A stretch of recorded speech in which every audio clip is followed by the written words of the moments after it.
Hello and welcome to etbfsi.com. My name is Amol Dete, and I'm in conversation with Sankarson Banarjee, the CIO of RBL Bank, and Riddhi Datta, the Regional Sales Director from Backbase. Gentlemen, welcome to the show. Thank you, Amol. Thanks for having me. Thanks, Amol. Great, thank you. Glad to have both of you here, and it's our endeavor to, in fact, try and connect and get the perspective from BFSI companies and the tech companies as well. Mr. Banerjee, to start with you, I will ask you first. You are kind of a youngest bank in the country and adopted a lot of digital innovations. If you could give us some sense on how can banks align reinvention and digital banking strategies, would like to have your perspective on that. So, banks for a long while only competed with other banks, and therefore there was a certain amount of cohesion in the directions that all of them took. We were all very physical, branch centric, and paper centric. And now that has changed of late. We have started being forced to compete with a lot of digital players. Right. And therefore, and also our customer base has become far more digital than it used to be. Yes. So therefore, we have started transforming to meet both the competitive challenge and the transformation in our customer expectations. Right. This has forced us to become far more digital than we used to be. Yes. It's not just our retail customers that are digitally savvy. Our corporate customers, our commercial customers, our trade finance customers have all become much more digitally savvy. And therefore, they have started expecting us to become equally or more digitally savvy. That's really how our transformation started. We, as RBL Bank, have been investing in this for a while. RBL, as you know, is an older bank. I mean, it's been around for a long time. And part of that journey was our digital transformation. So we transformed to a digital bank quicker than many of our peers did. Right. And a reason for that was this, because we saw the market evolving digitally, we saw our customers evolving digitally.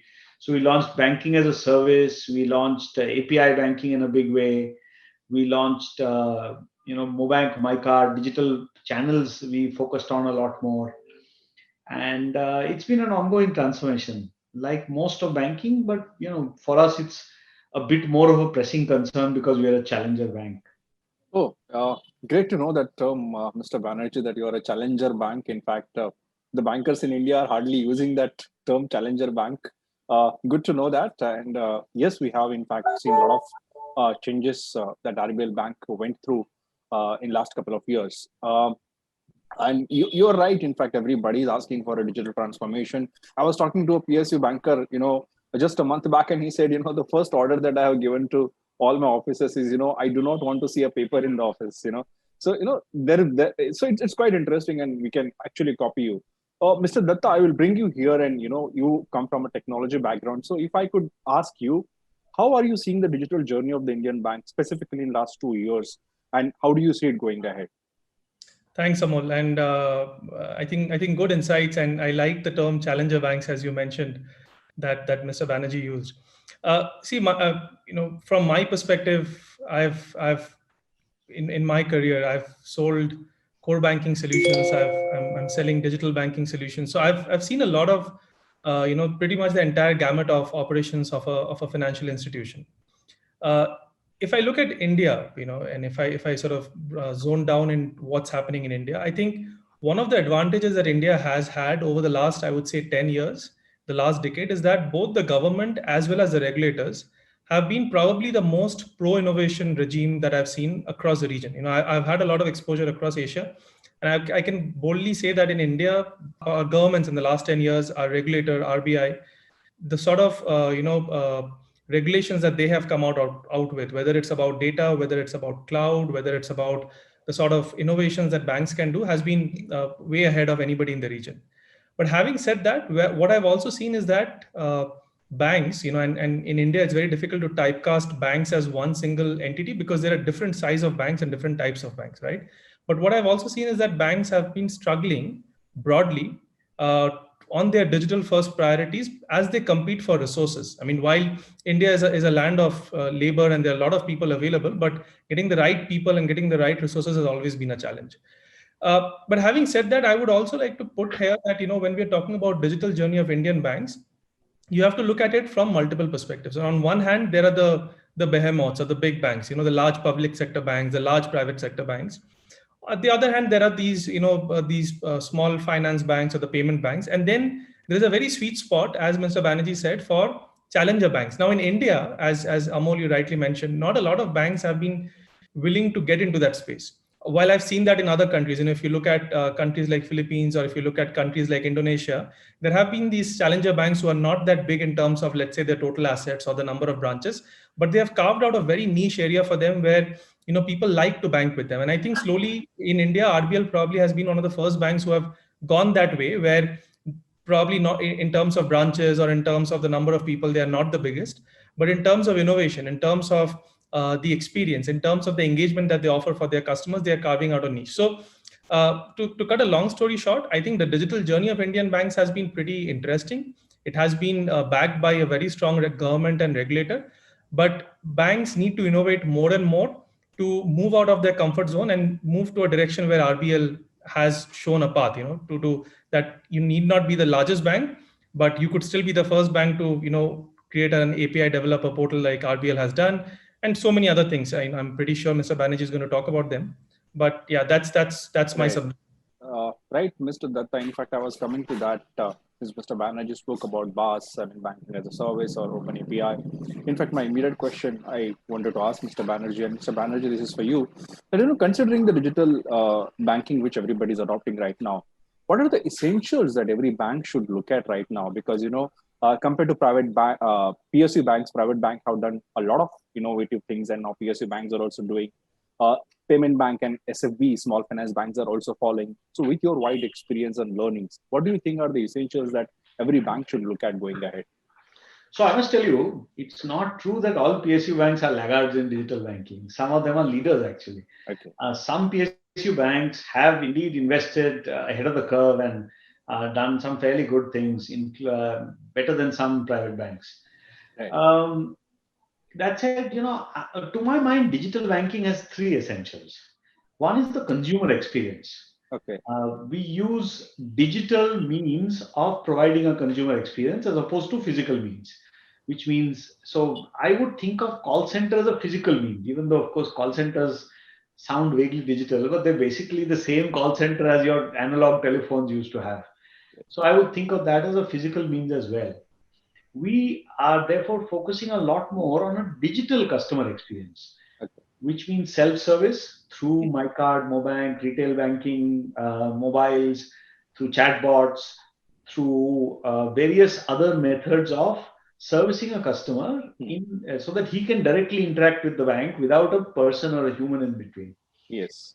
And that has proved to be, especially in COVID times, but before that also, a very strong trend in our market.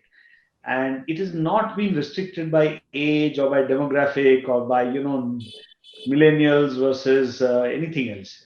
70-year-old women also have adopted digital banking in quite a large way. And this is a reflective of society in general. Facebook's adoption is across the board. WhatsApp's adoption is across the board. All education levels, all age levels, all kinds of society backgrounds. And we see banks mirroring that. So that's one part that a bank has to do well if it plans to go digital. It has to be available through digital channels. People don't complain by calling a call center. Nowadays people complain to the government of India using Twitter. So there's no question that a bank also must be ready to accept Twitter-based complaints. A bank must be ready to accept interactions that are not through their approved channels. Must be ready to study social media to see how a customer reacts to it, must be present in the channels that the customer is present in. And this is again not just retail. Remember, your corporate customers are just as digitally savvy as your retail customer. They are in fact the same customer in two different contexts. And so therefore, that is one part. The second part is that banks must offer API-based services to their customers. Banking is a service, but we have thought of banks as an institution where banking happens. Increasingly, banking is not happening inside banks. Increasingly, banking is happening across the network of which one player is a bank. So payments is a good example. Payments is traditionally a banking service, but as we know, even in India and in China and in Brazil and in the US, very often the payments network is only weakly supported by banks. Only the last leg sometimes is handled by a bank, or sometimes not at all.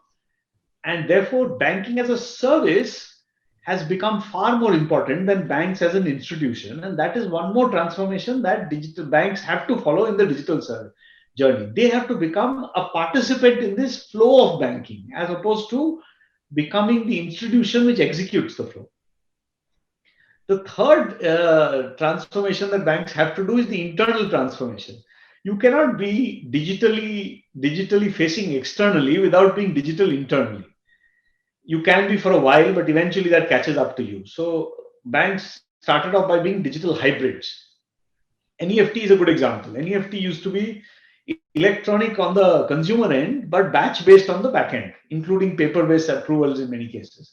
So now we have slowly moved out of that.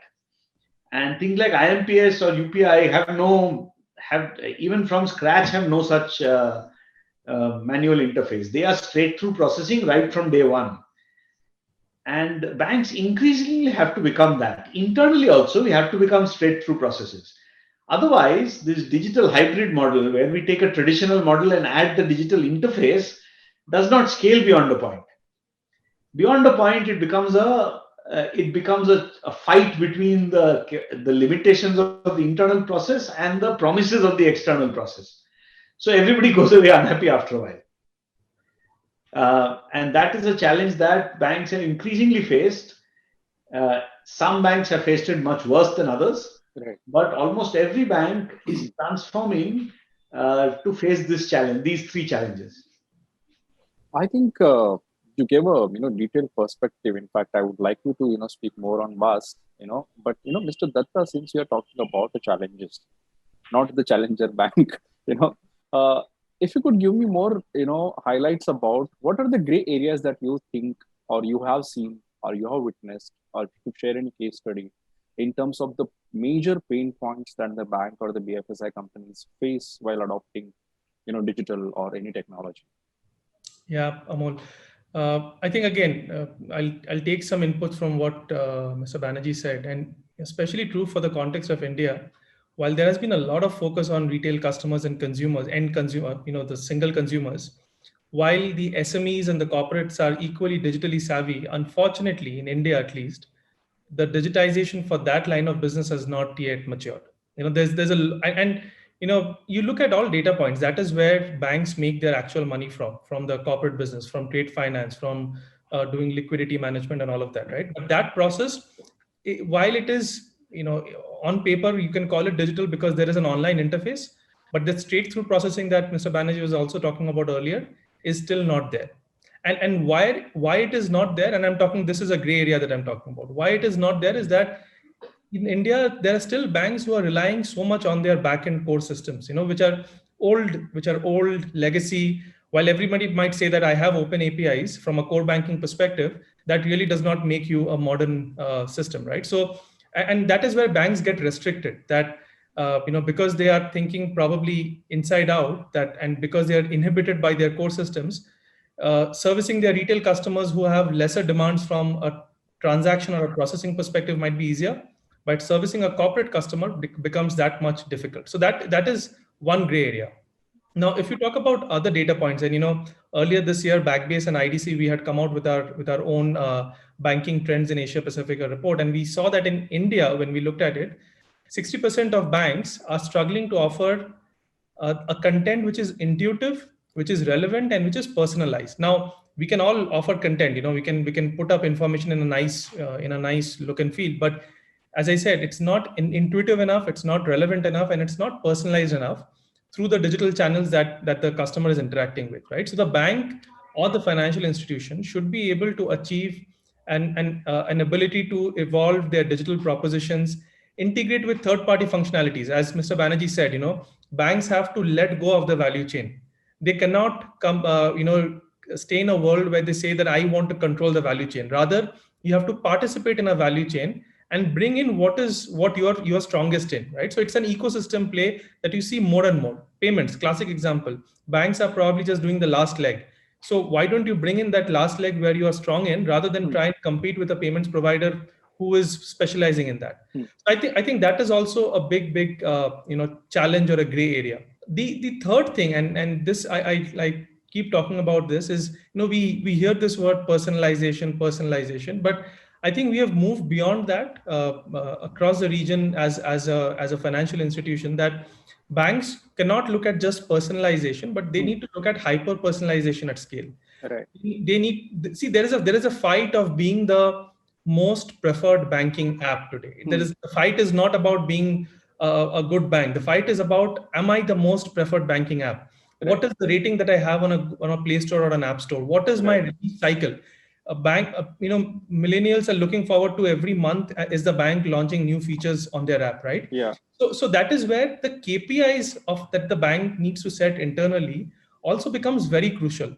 The KPIs are not just traditional business KPIs, but the KPIs also need to be digital KPIs for specific productions and specific points of the customer life cycle. So while there are movements in the right direction, there are a lot of things happening, but there are some of these gray areas around SMEs, around corporates, around hyper personalization, around offering relevant and intuitive information, which is obviously a work in progress and will smoothen up as time passes on and as people mature and as banks mature. Right. Thanks, Mr. Datta, for that comment. Mr. Banerjee, I would like you to, not a straightforward question I don't have, but, if you could give me your viewpoint on two aspects. One is, till now we were thinking about banks as the institutions, BFSI companies are the institutions. You said that, you are looking at a bank as an institution, but now everybody's talking about BaaS, okay, banking as a service. So how do you see banks are going to go ahead? Are they working like a Swiggy? Are they going to work like a Netflix? Are they going to work like an e-commerce company and provide as many services as possible to their customers? Because now customers are looking for that. So how do you see the banking model going ahead?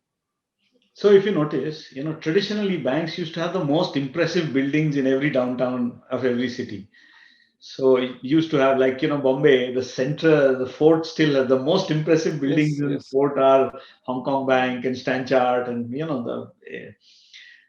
this is traditionally how banks have been. They have provided solidity and security, which is reflected in the buildings they choose.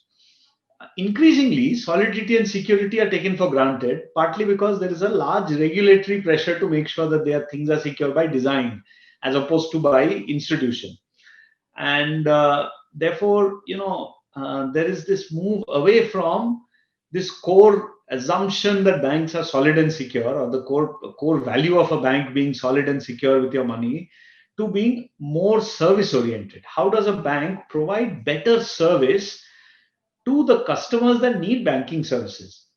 This redefinition is a bit difficult for banks, because we are also struggling with what exactly better service means.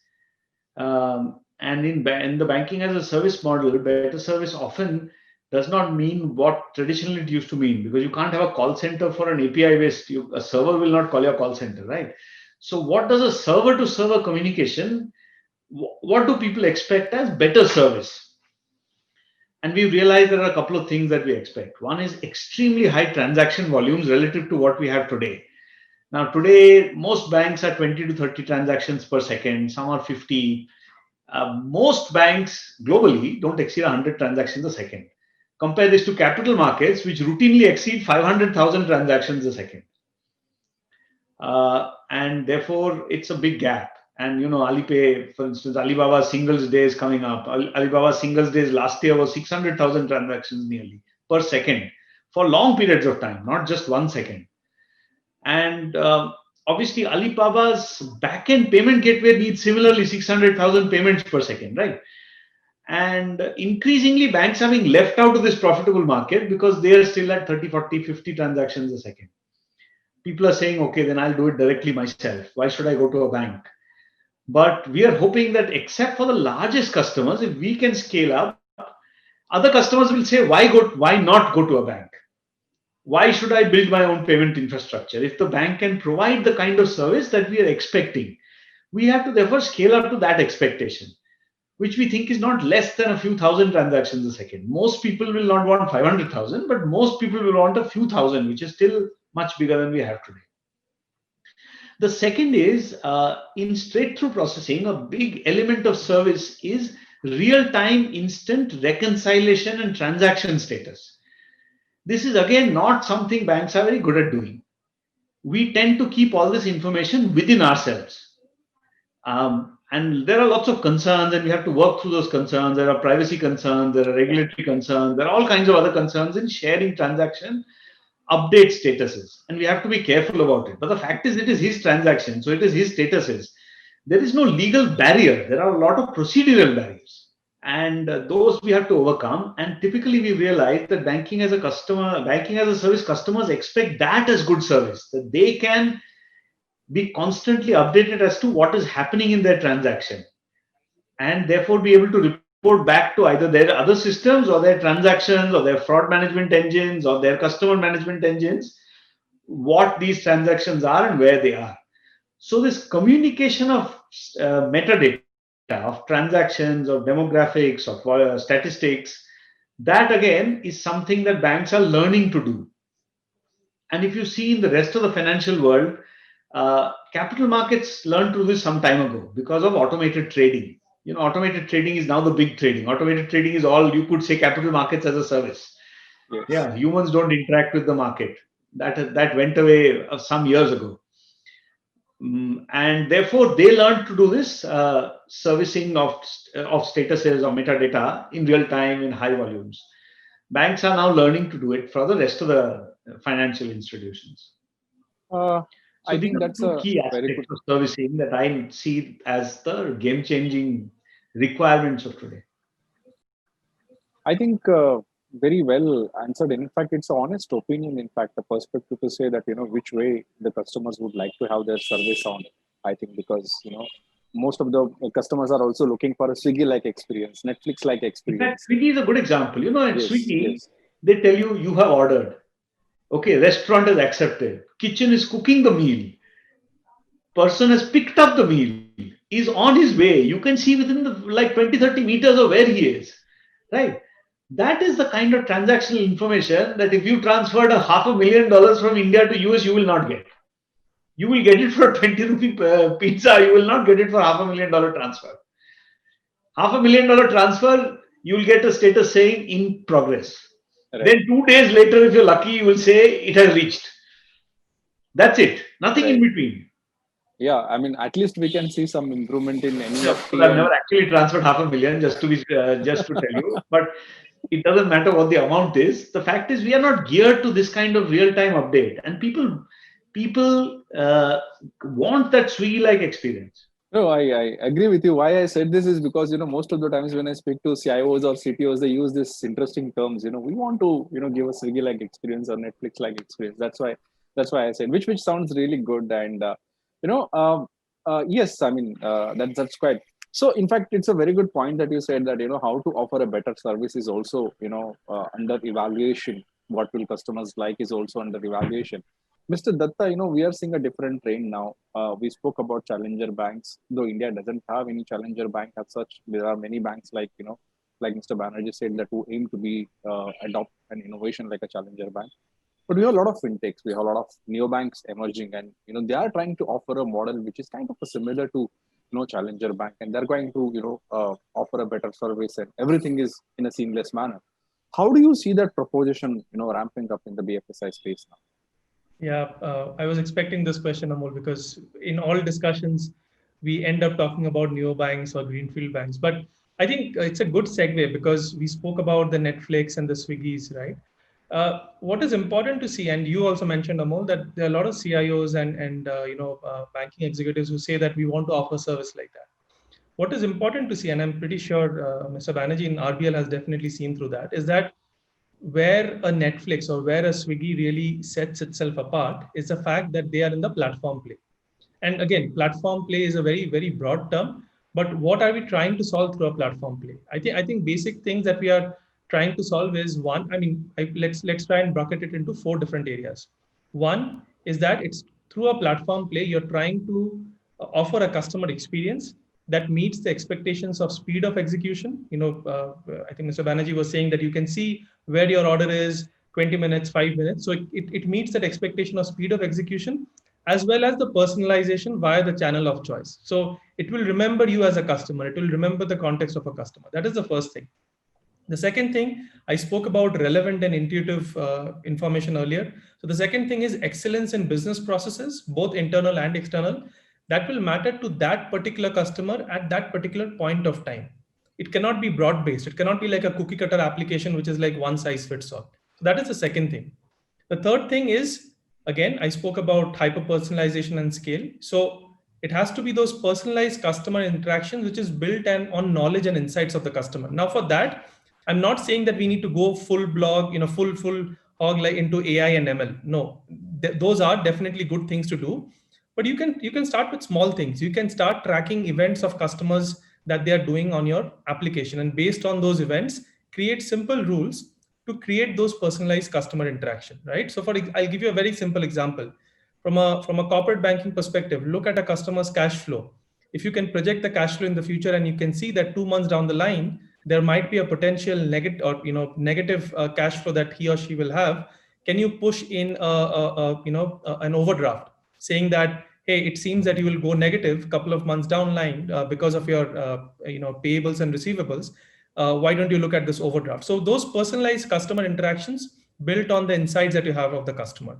And the fourth thing, obviously, we talk about omni-channel and multi-channel.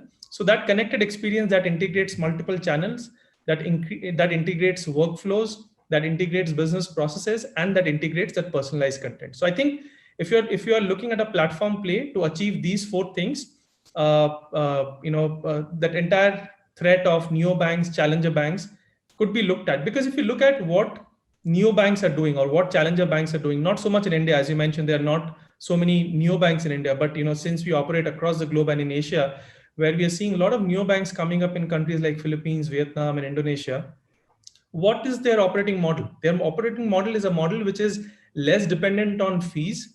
It is more dependent on offering, let's say, personalized rewards and catering what they call to the millennial audience, right? So despite the fact that there would be that question that can I really invest my money in a neobank? Can I invest my money in a bank which does not have a long history or a long backing? These banks are going to offer a challenge for some of the larger banks purely because of their operating model. And their operating model, as I mentioned earlier, is being achieved through a platform play. Now, my last point is also that when we're talking about a platform play, what I mentioned earlier, those 4 points were around the final output. But what is happening internally is essentially very simple things. APIs, which Mr. Banerjee spoke about. I think open banking, and what do I mean by open banking is letting customers have control of their ecosystem, right? So that is the second thing. And the third thing, more from a technology perspective, is move away from these monolithic applications to more Lego building block, microservices based architecture, where you can spin off services at your own will. So that's where we are looking at, Amol. Neobank entities are emerging. They will appear as a threat, but that does not mean that traditional banks or incumbent banks cannot really match up to the threat. It's a matter of getting your operating model right. Right, Mr. Datta. In fact, the watch is ticking. The time is, getting over. But we'll just take one or two small, quick questions. Mr. Banerjee, I would like to talk about neobanks because everybody these days is talking about neobanks, and in fact, there is earlier we started with is the fintechs. Are the fintechs threat to our banks? Now we are seeing the collaboration between the fintechs and the banks. But how do you look at neobanks? Is it a threat? Is it a space that you would like to partner with? What kind of partnerships do you look at? What is your overall view on the neobanks? So neobanks basically come in a lot of different flavors. Some are actually not real banks. They are fintechs that add a layer between the customer and the bank and continue using an actual bank in the backend. Because banks, there's been these UK neobanks like Tide, which are not actually banks. There is an actual bank underneath it, or Simple in the US, which was backed by a regular physical bank. So those are actually fintechs. They are called neobanks because the experience is new, not because they are redefining banking. There are actual neobanks also, which are trying to redefine banking, which are full-fledged payment services providers or full-fledged banking services, loan services providers. So Revolut or Ant Financial was for a time a full-fledged neobank. Now, of course, Ant has changed its regulatory stance, has become a layer in between. They are They route their transactions to other banks. Increasingly, we are seeing the development of this middle layer much more than the actual challengers, who redefine banking itself. It turns out banking is very hard to redefine. People have been at it for a while, and the current set of services that banks offer are hard to substitute. What is possible to do is to improve on that current level. And that improvement layer is what many different neobanks are offering in many different ways. So, lending, for instance, there is a traditional risk model that banks have. Neobanks can provide another layer of risk modeling. So they can model risk in different ways that banks cannot do, or don't have the expertise to do, or don't have the intention to do, or don't have the data to do. So Ant Financial takes Alibaba.com's data and models its loans, which the independent Chinese banks cannot do because they don't have the data. They have the models, but they don't have the data. There are others across India, across the globe, that have taken different credit scoring models, student data, social medium data, and produced credit facilities for certain sections of the population. And especially RBL has been very aggressive in adopting the backend. We are happy to be their backend. We are happy to provide the funds required to do the actual lending and work with them to make sure that their credit risk scoring and their experience is a viable, feasible model. So that is a very common place for banks and fintechs to partner with. On the others, where people have tried redefining banking, and there are, especially in Europe, this has become a few banks have started trying to redefine banking. Life has not been spectacularly successful. In fact, most neobanks, especially during pandemic times, have suffered far more than traditional banks. And it seems that the reasons are that, one, they don't have the sufficient breadth of offerings to be able to survive a shock in one offering. If you're offering only one kind, let's say payments, then if your payments infrastructure is challenged by something like a pandemic or other economic downturns, then you don't have anything else to fall back on. So then you suffer far more than a traditional full service bank does. And there are other cases where people have seen their models not quite work out the way they expected, in which case, of course, they, again, same thing, they don't always understand how to lend. The models that we follow, of course, have been refined over a long period of time. They may not be the best models, but they are definitely well understood. So their downsides are understood as well as their upsides. In some cases, the upsides are well understood of the new banks, but not their downsides. And sometimes that creates a lot of challenges. And this is true of other industries, other emerging industries as well. E-commerce, many e-commerce players did not survive because they did not understand the costs of e-commerce and not just the market penetrating benefits. Right. So we see something similar will happen to banks. Okay. Some new banks will eventually get the mix right and be spectacularly successful. It does not mean that the other banks will get wiped out, but it does mean that some banks will lose their most profitable customers. So we therefore have to be careful to be able to respond effectively to these neobank challengers. For the other ones, the other kind of neobanks, which are extra layers on top of banking, their partnership is probably the best way to go. And again, traditionally, banks have been wary of partnerships. Banks traditionally have said that we will do everything. We can't share our data. We can't share our interfaces. And that is changing quite rapidly. And, challenger banks like us, small banks are in fact more aggressive here than others. We have a lot of partnerships. In fact, we are India's largest credit merchant acquirer, largely through partnerships. Okay. And things like that. I mean, that's how we grow. That's how we scale. And that is how we respond to the market also. The market is changing faster than we ourselves can model it. And therefore, it makes sense for us to let somebody else with the brains, with the technology, with the data to model it. And we provide the core banking services, which is the risk management on top of money, which is the collection of funds from the market and the management of that fund at scale. I think that was a detailed answer, Mr. Banarjee, on the neobanks. And yes, your points are valid that, neobank, could not do much better in the pandemic compared to the traditional banks. In fact, there are a lot of reports about the Australian bank called Ginger, and everybody has spoken about it. But now, and everybody was talking about the growth story, but in pandemic, we have seen a major problems, that bank is facing in Australia. So I think, yes, all these emerging models sounds good, but I think, yes, they don't have that traditional experience, which, the most of the institutions like you have. So I think time is up, but I will take a small, just last one quick question. And Mr. Banerjee, start with you only. Let's discuss the future of banking as quick as possible, and tell me, what is going to be the future of banking? Is it going to be platform? Is it going to be service? How do you say it? So banking will boil down to a few things. One is banks, all said and done, their main role is to collect savings from a large number of people and efficiently deploy that money. That is the core role of a bank. The core role of a bank is not branches and interfaces and customer service. The core role of a bank is to aggregate money, savings from a large population, and then deploy those savings in a well managed, risk managed way to the industry. That role will continue to become more and more and more important as we use technology to make it better, to improve our risk analytics, to improve our credit modeling, to improve our straight through processes. That role is not going anywhere. Not only that, that role is growing bigger and bigger and bigger. As economies expand, banking as a service becomes more and more important. And so that we will continue to do well and better and better. The second part is we also deal a large amount of time with actual transactions. And we see banking becoming better at servicing these transactions, providing customer service to institutions, providing customer service to individuals.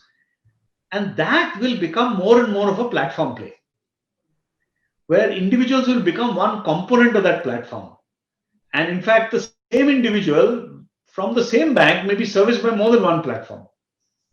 I think sounds good to me. In fact, a good one. Mr. Datta, how do you see? Because everything is going to depend on the technology going ahead. So obviously, the role of the tech companies is also going to be very, very crucial. So how do you see the future of banking and specifically adding tech into it? So I just try to sum it up in 4 questions, and these are questions that we try to help banks and our partners solve, right? As Mr. Banerjee said, a bank's role is very limited: collect money and distribute the money in other places to sort of earn interest. But the 4 questions where we try and help, and I think that's important, is first, as a bank, how do you distinguish yourself from others? Because there is not a lot to differentiate when it comes to offering. So how do you distinguish yourself? That is one. Second is, are you focusing enough on the customer? Everybody obviously focuses on the customer, but are you focusing enough on them? I mean, looking at insights, looking at data, looking at content, right? So that is the second question.